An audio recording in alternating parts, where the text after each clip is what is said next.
Good day everyone. So today I am going to show you ang akong gibuhat. So sa laboratory for PHP form handling. So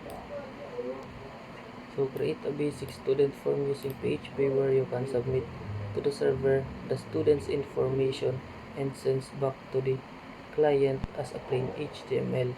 The student's attributes are the following. So naa siya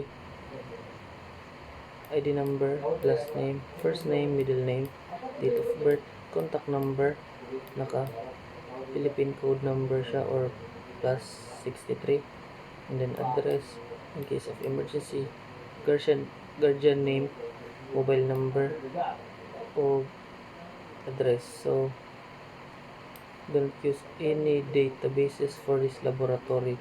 This is just a basic laboratory for form handling.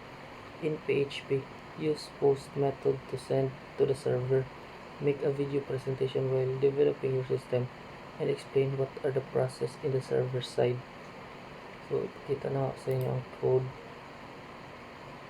So, kani natay student form which is ang katong na form, student information form.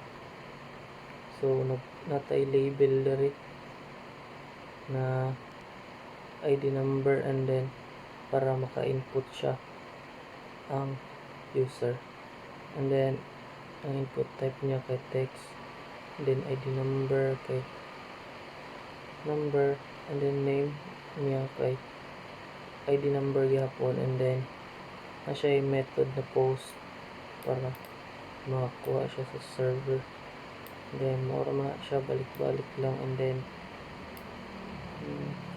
ang input type niya kay submit kay mga siya, then process form. So diri mag-request ang server para makuha niya ang data gikan ani sa student form. So process underscore form, so diri siya mag-process or diri siya mag-post. Request method naka-post siya para makuha niya, and pareha sila naka-post para, and then kani siya echo kani i-display niya kung unsa ang naadiri ID number, last name, first name, middle name, date of birth, contact number, address. Kuhaon niya gikan dito sa user input, i-process niya diri and then kani siya iyaning i-print diri and then so atong ipakita ang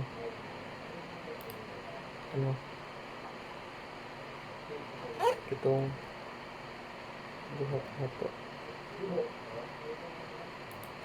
So diri nanatay student information form.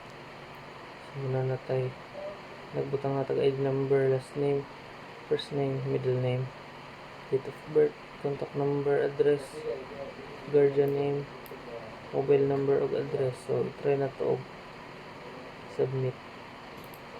So dara, so na-process naman siya, so ni-display na siya diri and process student information ID number Smith John Robert